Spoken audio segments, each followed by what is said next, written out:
Hello, everyone, and welcome to the newest episode of Building the Harmonious Family with Nevena Bajalat. And I hope you are all doing well and safe.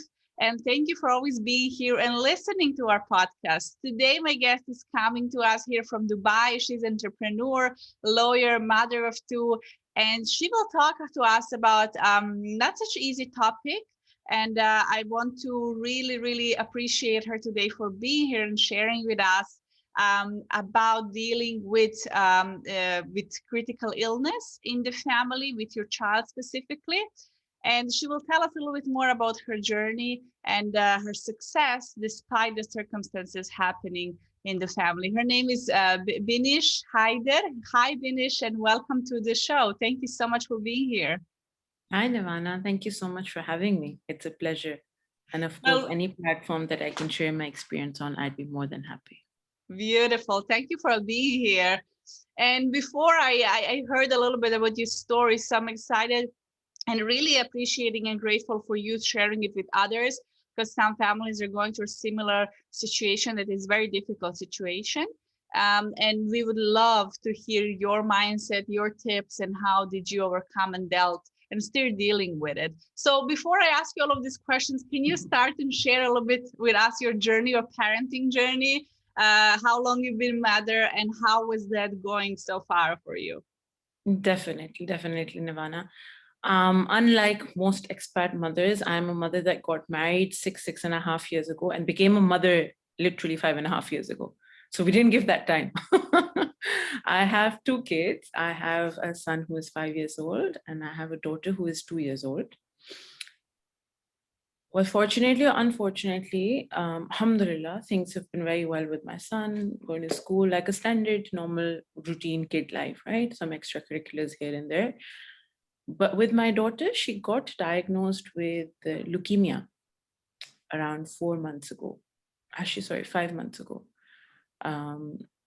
And when she was diagnosed, it was the 1st of February. 28th of January is my son's birthday. And we are parents that we try our best to keep our kids grounded despite the luxuries of this place, right? It's actually not easy. This place has so much to offer, which is amazing. And that's why a lot of people move here, but we still try to have a balanced life or a balanced upbringing for the kids. Part of that was that we always celebrated our kid's birthday or like our son's birthday within the family only. Because ultimately when they grow up, it will have to be friends, it will have to be social circles. But this is the time, if we start now, then we can teach them about the balance.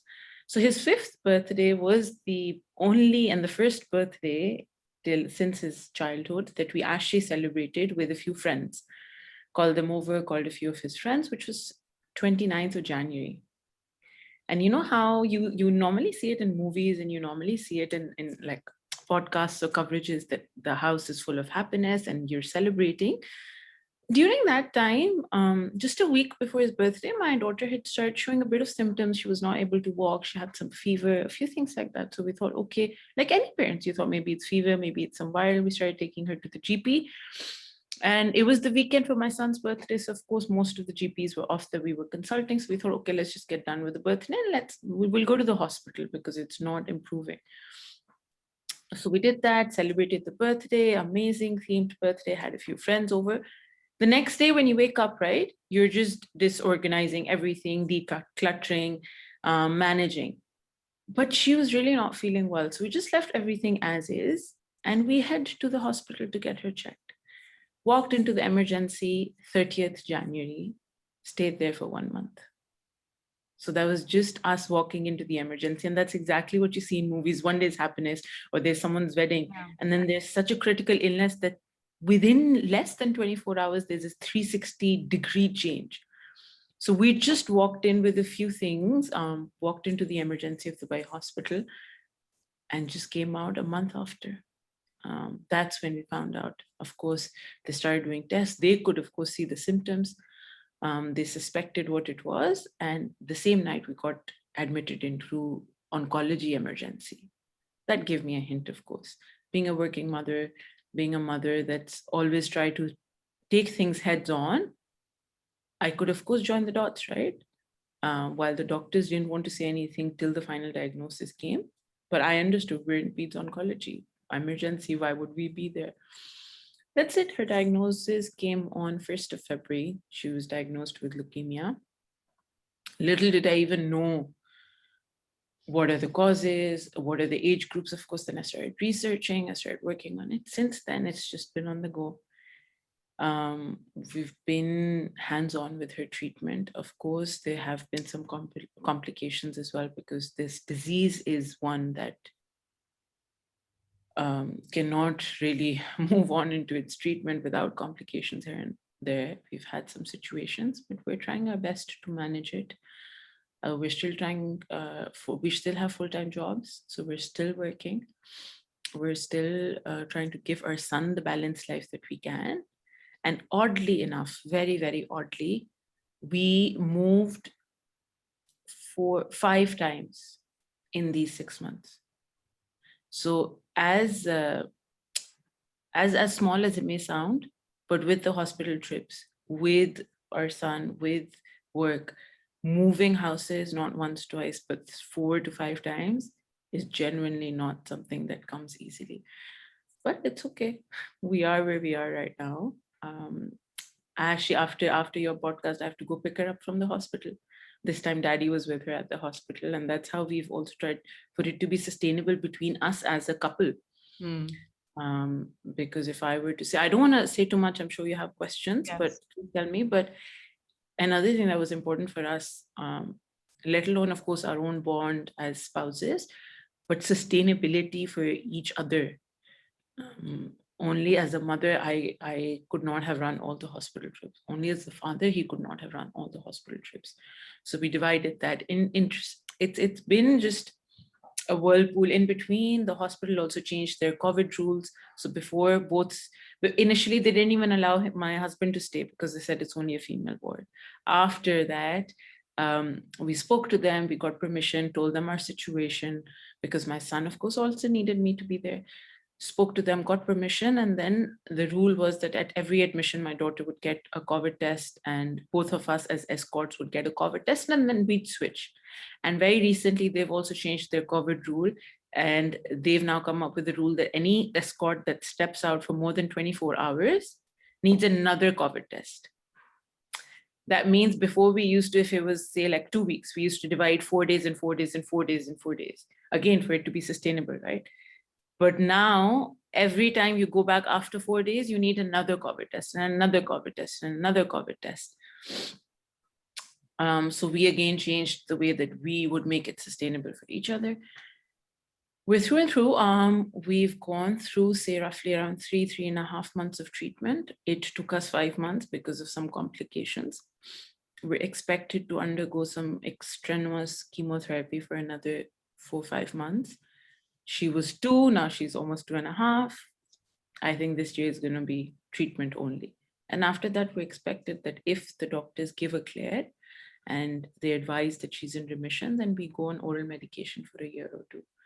So of course, no traveling, nothing at all. We ensure that she's in isolation. We don't take her out. We've limited people who come to our house. So we've taken, of course, a lot of precautions, which any critical illness requires, and especially in times of COVID. See, yes, that's another thing. Yes. Anyway, so I don't want to speak too much, but you tell me.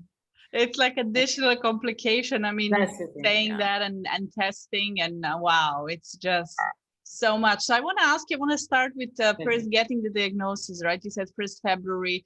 So how did it felt? A lot of parents, I work with a lot of families, and some of them children been diagnosed either with special needs or some kind of illnesses. And they always said it was when they told them the news, it was like they were in a tunnel. It was like such a shock. So I'm sure it was a shock for you. So how was that first initial stage reaction? How did you get over it so you can, be on track mentally for her? So what is something that you and your husband did, and how did you overcome that first, initial shock that happens? I'll tell you something so personal, Ivana, and the reason I think this conversation will be more personal is because I genuinely wanted to help people. My husband and I have not even spoken about how we coped as individuals. Something I'm going to share on this platform is something he possibly doesn't even know that I did to overcome within myself. And I also know that and I'm not the right person to be talking about his experience, of course, but I also know it was way more difficult because just a year and a half ago, my mother-in-law passed away from colon cancer. And it's not that it's something in the family. Colon cancer is entirely different, and leukemia is completely different. But a son whose mother was diagnosed and saw the result that she saw, and then his only daughter was also diagnosed with a similar illness. I cannot even imagine how difficult it would have been for him. And honestly, we still have, because we're on the roll, so we generally have not even sat down and spoken about how we cope. We just did what needed to be done. I can share my personal experience, which I told you, I don't even think he knows what I did. And that's where my strength came in from. And like you said, there are so many people who are shocked and they take their time to absorb it. And then, of course, everybody has to internalize it because they have to stand up for their children, right? Yes. So it comes with their own pace. It's very weird. And I don't know if you've had someone share this, but I took, I think, an hour. That's it. Why? Because what helped me was a prayer of thanks and gratitude. Because Nirvana, she's still with me. In front of us, there was another patient and she had to undergo bone marrow. So the hospital told her they couldn't treat her. She had to go back to her country. Then on the side, there was another patient, same age groups, 4 or 5 years old. She got same complications, right? She had a wound, so her treatment was prolonged for 2 months. And then you also hear about mothers who, whether this illness or any other illness, maybe don't have their children with them then. So it was actually a prayer of gratitude that I'm here, she's with me. I am blessed that it was diagnosed within a week and a half of symptoms. They gave me a consent letter to sign, right? And you, of course, for any cancer, you have alternative treatments. But I knew that there's a particular protocol for leukemia, and age 2 to 3 is the most common. So if you go through that, there are 90% chances of recovery. Inshallah, we're still on that path. We hope that we get that recovery. I had the option. My country has one of the best cancer hospitals and my city. So it's very much accessible to me. But I took 15 minutes to sign the consent to the Dubai hospital just because I had to, of course, speak to my husband. But within myself, I was decided, it's going to be aggressive, it's going to be tough, it's going to be rough, but we have a pathway and we have a timeline prescribed by this protocol. Alternative treatments may or may not have a timeline. And which alternative treatment to go for, because you can't just stand up and go for any alternative treatment. You have to research the right and then reach out to them and then get admitted and then start the procedure. That's another, if nothing, a month gone without me as a parent giving her the treatment that I can give. So within myself, the strength came in from gratitude. And I know it's not easy, and I've only shared this with 1 or 2 people who've asked me about it. Okay, how do you get that strength? Because there are mothers out there who don't even have their child with them. At least I have my child with me, and I can in between. Of course, it's not me who has to say that I will take care of the treatment. It's the facilities that we got. But of course, the facilities are also financially very, very burdensome. That was a completely, and still is a completely separate topic. Any expat family, couple, 2 children, first I had a job, then we shifted into entrepreneurship, of course cannot afford that 600, 700,000 dirhams anticipated bill for just 6 months of treatment. So that's another complete topic. We're still going through that. Let's see. But yeah, that's where I think I got my strength. I love that you mentioned gratitude, because as a coach working with families in last decade, people listening maybe even know, but I work with, families, marriages, working with entrepreneurs, CEOs. And the first thing we do is we learn how to be grateful. We write 5 things we are grateful for every morning. And why is this important? Because it shifts you from appreciating small things that you already have, and you change your energy, you change how you feel, and then the good things, you start observing the positive things that are happening. And I really love that you mentioned that, because I think it's a really powerful step. People think it's silly sometimes, like, oh, this is silly, but it's actually very powerful. And thank you for I sharing. won't even say, I won't even say it's very, I would say it is the most powerful. Because I still go to the hospital, we still go there. She had another complication where she was supposed to go for 5 days, and she came back again after 21 days because she got an infection. But but at least she came home, right? Yes. There are kids that come there because hematology and oncology are both a similar, like blood related, right? So they're clubbed together at the ward. There are kids that come there, newborns, who have some blood disorder that they need to get a weekly treatment. Some need to get monthly injections, and their parents that these injections are thousands of dirhams. Yes. So at least I know that there's a path, and we have a 90% probability of recovering from this. And there is an end to this. But what about parents who have to bring in their children once a month, once a week? And these children will grow up like that. These are life disorders. Yes. Well, I really love your attitude. So tell me a little bit more about you and your husband and your dynamic. You said you have a really good time management. You both stick to your job and your businesses. And tell me, how was this? Because sometimes families, I work with a lot of families with children with special needs, with children with illnesses, and it's very difficult if couples don't communicate, if they don't, cope within themselves with amount of stress. This is extremely stressful topic.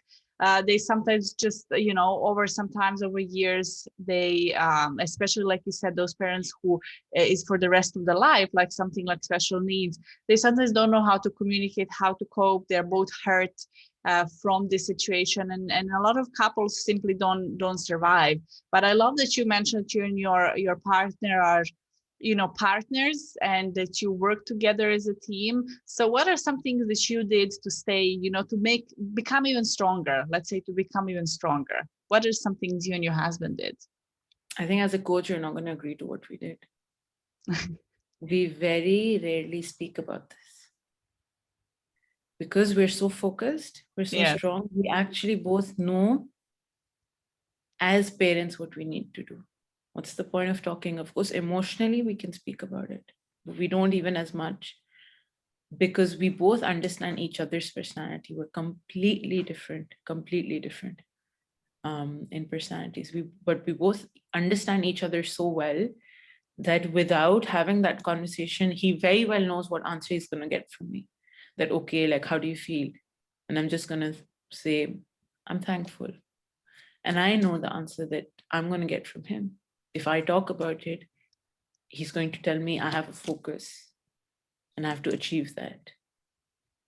So, like I said, as a coach, you may not agree. I actually agree, because but we do not communicate on this subject a lot, because our priority is that the days that she's with us, which is 3 days in a week, or depending on which protocol we're going through in which month, or 2 days in a week, or maybe some days she's with us the whole week. It's about how we can bring her happiness with still ensuring our basic principle that even in this, we do not want to over pamper. I remember at one point, the doctor did mention that, kids after this treatment, like, because they're infants or they're toddlers, they get very, very cranky and disturbed and agitated. And they have personality shifts because the parents end up pampering them so much just because they're ill. So we're also conscious of not even doing that and still trying to give our son a healthy lifestyle, yet with him accepting that hospital is a part of a routine now. Now, when you speak to him, he's just 5. So I called, so this time my husband's there, right? So I was talking to him on the phone. We were driving. I was taking my son around somewhere. And he asked my husband, he's like, how is her chemo? We had not told him. He's been hearing this word. Yes. We told him what disease she has. We told him how many times she has to go to the hospital. We told him it's going to take some time because, of course, he's not going to understand a year and a half generally as a span, or it could take too much. But he's just been hating. And he's been hating, and I felt like he's accepted. If he's accepted it, that is a return of the upbringing that we're trying our best. Yes. The other day, we had some friends over and they're flying to their country. And they said, you know what, like his name is Varik, my son. They said, Varik, why don't you come with us? And we didn't say anything. And he said, no, my sister is sick. Because he knows that we've stopped going out. He knows that we've been very social here. And we have an amazing community around, right? But we've, of course, restricted everything. So he knows we don't go out when she's here, which is why if my husband's here, I'm at home, we try to take him out for his play activities when she's at the hospital, which is still not easy, instead of worrying, but because we're so focused on them. So we try to get his things done when she's at the hospital. So he still feels that, okay, the days that she's here, he gets to spend more time, and they've become closer as siblings in this time because they've both been home. Yeah. Well, this is really great what you shared, and I love a couple of points here. First, as a coach, I would not completely disagree. I think reinforcing in classical, I'm a psychologist as well, so in a classical therapy, sometimes we reinforce, we go back.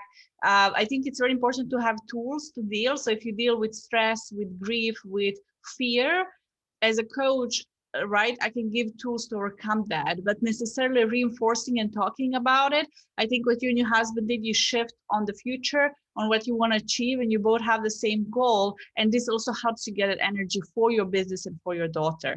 And also it moves her. I love what you said, you don't pamper her too much. So it moves her from, not also think about herself as, oh, I am ill, and later on think about ill, but really understand that she still can have responsibility, to do certain things, and it's going to be very good for her long term. So I think naturally, right, like you said, parents tend to pamper way too much, but in a long term, it's very important to also not build this mentality in a child, because then they will always kind of not have this self-esteem or resilience. They will feel weak. They will feel Is the exactly, key. exactly.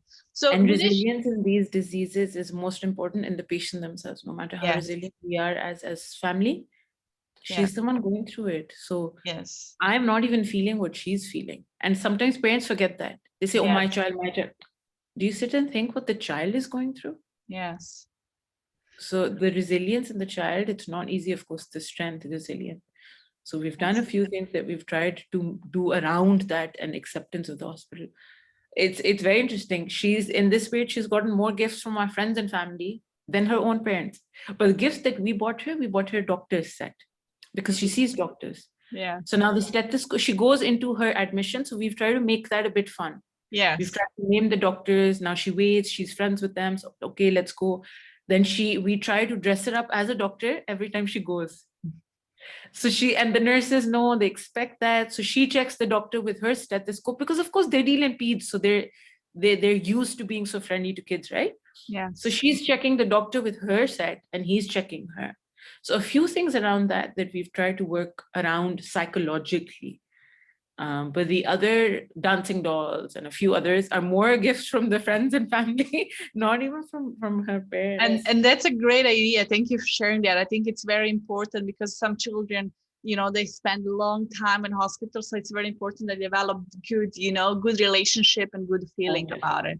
So can you tell us, we will put links. So I want to just tell everyone, if you're going through a similar situation, Beenish here was really kind enough to tell you. She will say a little bit more, that you can reach out to her as a support.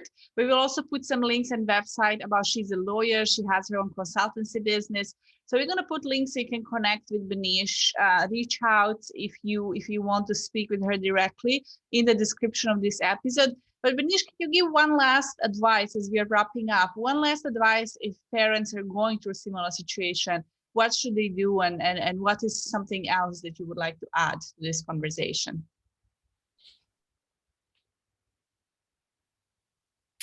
3 words, yeah?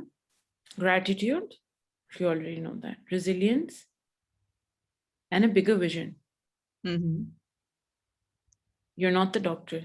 But if the doctors have told you that there is a protocol and there is a timeline to it, know that that timeline will come to an end at some point in time. You may not see it right now, but you need to see it to go through right now. Just these 3 words. Yes, thank you, Beenish. Thank you so much. Well, I want to Thank thank everyone for listening. This was really, I'm grateful here to have Beenish.